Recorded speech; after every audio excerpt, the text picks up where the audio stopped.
ሰላም የዩቱብ ቤተሰቦች እንዴት ናችሁ? ደህና ናችሁ ወይ? እኔ ደህና ነኝ፣ እግዚአብሔር ይመስገን። ላይክ፣ ሸር፣ ሰብስክራይብ በማድረግ ቤተሰብ ሆኖ አዲስ የሆናችሁ ደግሞ ሰብስክራይብ በማድረግ የዚህ ዩቱብ ቻናል ቤተሰብ ሆኖ ሌላው ዛሬ የመጣሁበት ምክንያት አዲስ ለሆናችሁ ልጆች በጣም እየተቸገራችሁ ላላችሁ ልጆች ማለት ነው እና የኔ ወዶች አትቸገሩ፣ አትጨነቁ፣ አትፍሯቸው። እሺ አትፍሯቸው። ከፈራችኋቸው መጫወቻ ነው የሚያደርጓችሁ። ገባችሁ?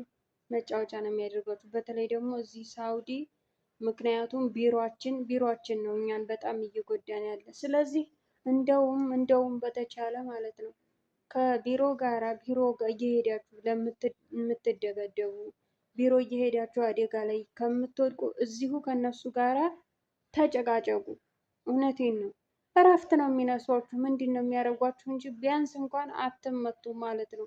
ቢመቷችሁ ችግር ቢያደርስባችሁ ደግሞ የምትደውሉበት 19919 የሚል ቁጥር አለ ማለት ነው። ወደ መክተብ ለአመል መደወል ትችላላችሁ። ወደዛ ነው መደወል። እኛ ጋር ቢሮ ብትሄዱ ምንም ጥቅም የለውም። የተወሰኑ ቢሮዎች ናቸው እንጂ ለዜጎቻቸው አገልግሎት የሚሰጡት አብዛኛው ስቃይ ብቻ ነው። እኔ ስላየሁት ማለት ነው። እኔ ሰውዬ በጣም ይሰድበኛል። መቀመጫ መቋሚያ የለኝም ነበር ማለት ነው። ስለዚህ ሄድኩኝ ቢሮ ማለት ነው። ግን እኔ የሄድኩት ሙያ ለምጄ ነበረ። ገባችሁ? ምግብ መስራት ለምጄ ነበረ። እነሱ ምግብ በጣም ይወዳሉ፣ ምግብ የሚሰራላቸውን ሰው ማለት ነው። በዛ እኔን እንትን ብሎ ሌላ ሰራተኛ ማምጣት አልፈለጉም ነበር፣ እምቢ አሉ ማለት ነው። እና እኔ ደግሞ ሌላ ቤት ሁሉ ነበር የምሰራው፣ ሌላ ቤት ማለት ነው። የእሷ የሄደችበት ሰዎቹ የሄዱበት ቤት ሁሉ እሰራለሁ፣ ሽንት ቤት አጥባለሁ። በቃ የማልሰራው ነገር የለም። እዛ ቤት ሄደን ኢቨን ሌላ ቤት ደግሞ እንሄዳለን። የሄድንበት ቤት ሳይሆን ደግሞ ሌላ ቤት ማለት ነው። እንደዛ ሁሉ የሚሆነው ሰራተኛ የሌለበት ቤት ነው። ሰራተኛ ያለበት ቤት ከሆነ የሄድኩበት ቤትም ተዘግቶብኝ ይሄዳሉ። እዚሁም ቤቱ ከሆንኩኝ ደግሞ እዚሁ ዘጋግተውብኝ ይሄዳሉ ማለት ነው። ስራ ምናምን ታዝዤ ከዛ በኋላ ስል እንደዛ ስሰራ እኔ ጣፋጭ ሰርቼ ቋጥሬ ሩዝ ሰላጣ ሳይቀር ሰርቼ ቋጥራለሁ። እሱን ሁሉ ይዤ እዛም ሄጄ እሰራለሁ። ያንን ሁሉ እንግዲህ አሸኛለሁ። እነሱ ታውቃላችሁ ይሰበሰባሉ። በዛ ላይ አንድ እንኳን መልካም ነገር አያስቡም ስለኛ። አሁን ማለት ነው ከአንድ አመት በኋላ እግሬ በጣም ታመመ። እዚህ ጋር እለቅላችኋለሁ። እግሬን በጣም ነው የቆሰለው፣ ማየት ትችላላችሁ። እዩና የእኔ ዕጣ ፈንታ እንዳይደርሳችሁ እራሳችሁን ጠብቁ። የትኛውን ቤት እየሄዳችሁ ስራ አትስሩ። ስራ የመስራት የሌላ ሰው ቤት የመስራት ግዴታ የለባችሁም። ደውሉና ጠይቁ። መክተብ ለአመል ቁጥሩ እስኪ የምታውቁ ነገር ያላችሁበት ቦታ ላይ ተቃጠለ እግሬ። ይኸው ደግሞ ወዲያውኑ ይመጣሉ ማለት ነው። እግሬ ማለት ነው በደንብ ተመልከቱ። እንደ እሳት ነው የሚያቃጥለኝ ታውቃላችሁ። እንደ እሳት ቤት ስራ ብቻ ሳይሆን እናከዋለሁ። ስራ ነው። እንዴት ሳከው እንደዚህ ይሆናል። ገባችሁ? እንደዚህ ይሆናል በሙሉ ሰዓት ሌሊት ስራ ጨርሳለሁ። ይሄ ጀርባው በሙሉ ሰዓት ተኩል ለፈጥር እነሳለሁ። እግሬ በጣም ቆስሎ ነው ያለው። ይሄንን ተሰቃዩ፣ የምር በጣም ተሰቃዩ። ተንገበገብኩ፣ ሌሊት ያቺ ተንገበገብኩ። በቃ እንደ እሳት ታውቃላችሁ፣ እሳት። እሷን ቀንሼ ነው ቪዲዮ መቀርጸው ማለት ነው። የኔ ዕጣ ፈንታ እንዳይደርሳችሁ ግን ከፈለጋችሁ የሌላ ሰው ቤት ሄዳችሁ ስራ አትስሩ። መክተብ ለአመል አሳውቁ። እናንተ የመጣችሁት አንድ ቤት ልትሰሩ ነው። በየሄዳችሁበት ቤት እየሰራችሁ የኔ ዕጣ ፈንታ እንዳይደርሳችሁ።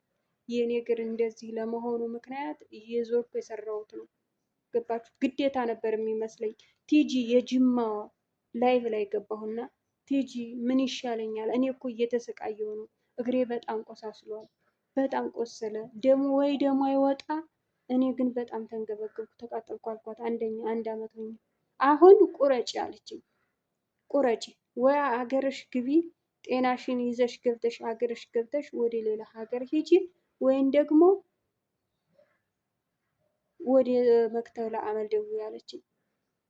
ይሄንን እንደዚህ ብለሽ እነዚህን ቁጥር ደውዪላቸው፣ በዋትስአፕም በኢሞም በሁሉም ነገር ይመልሳሉ አለችኝ። ከዛ በኋላ እኔ በቃ ቢሮውም ዞሮ ዞሮ እኔን እያሰቃየኝ ስለሆነ ትስራልሽ፣ የትኛውን ቤት እየሄደ ትስራልሽ ነው የሚሏት። ትሰራልሻለች። እንደዛ ካልሆነ እዚህ የሚጠብቃትን ታውቃለች እያሉ ያስፈራሩኛል ማለት ነው። እኔም ደግሞ ከሚደበድቡኝ ብዬ ተመልሼ መጣሁ ማለት ነው እዚህ። ስለዚህ ከዛ በኋላ ነው እንግዲህ እሷ ጋር ገብቼ የጠየቁ። ወይም ደግሞ ቁርጥ በይና አሳፍሪኝ ወደ ሀገሬ በያት አለችኝ። አሳፍሪኝ ከፈለግሽ ወደ ሀገሬ አሳፍሪኝ፣ ከፈለጋችሁ ደግሞ ተስማሙና ወደ ቢሮ ቀይሩኝ አልኳት። ሌላ ይዘሽ ነኝ። ሌላ ደግሞ አትፈልግም እሷ። ለምን? እኔ ምግብ መስራት ለምጃለሁ። ስለዚህ ጥንቃቄ አድርጉ፣ ራሳችሁን ጠብቁ፣ ምግባችሁን ብሉ፣ ያላችሁበትን ቤት ስራችሁን ስሩ። እውነቴን ነው። አሁን እኔ እንዴት ነው የምድነው? እስቲ ያስቡት። አሁን እኮ እኔ በጣም እየተሰቃየሁ ነው ያለሁት። ጨርሻለሁ ኮንትራቴን፣ እኔ እንኳን እየጨረስኩ ነው። ግን እግሬ ይሄ ይድናል ወይ? እስኪ እዩት። ይድናል? ይህ አሁን ድኖ እኔ በእግሬ ሂጄ ስራ የምሰራ ይመስላችኋል? አሁን እዚህ ጋር እኔ ሚዲያ ላይ ላለማልቀስ፣ ሚዲያ ላይ ላለማዘን ብዙ ነገር ጥረት አደርጋለሁ። ምክንያቱም የሚደርስልኝ ስለሌለ። እናንተ ግን አሁን ቴክኖሎጂው ደስ ይላል፣ ሁሉ ነገር ጥሩ ነው። ተጠቀሙበት። ራሳችሁንም ጠብቁ፣ ራሳችሁን አትጉዱ። እናንተ ከተጎዳችሁ ማንም አባካና የሚላችሁ የለም። እነሱም ቆማችሁ እስካላችሁ ድረስ ብቻ ነው።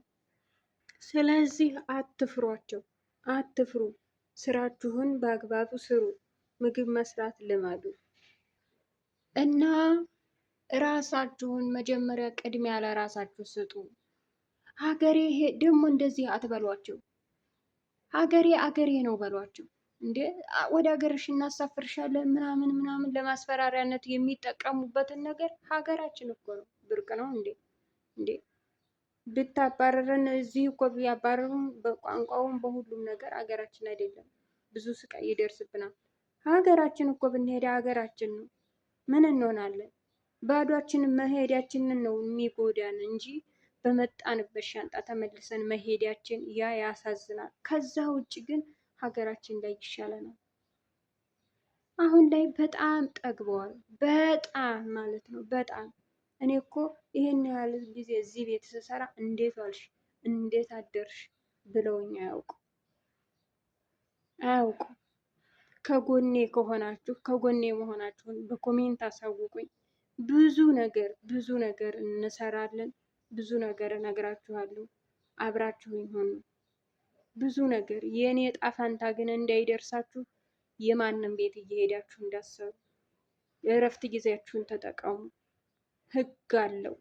ሀገሪቱ ህግ አላት። በህግ መሰረት ሳትፈሩ እናንተ ብቻ ጥፋት አታጥፉ።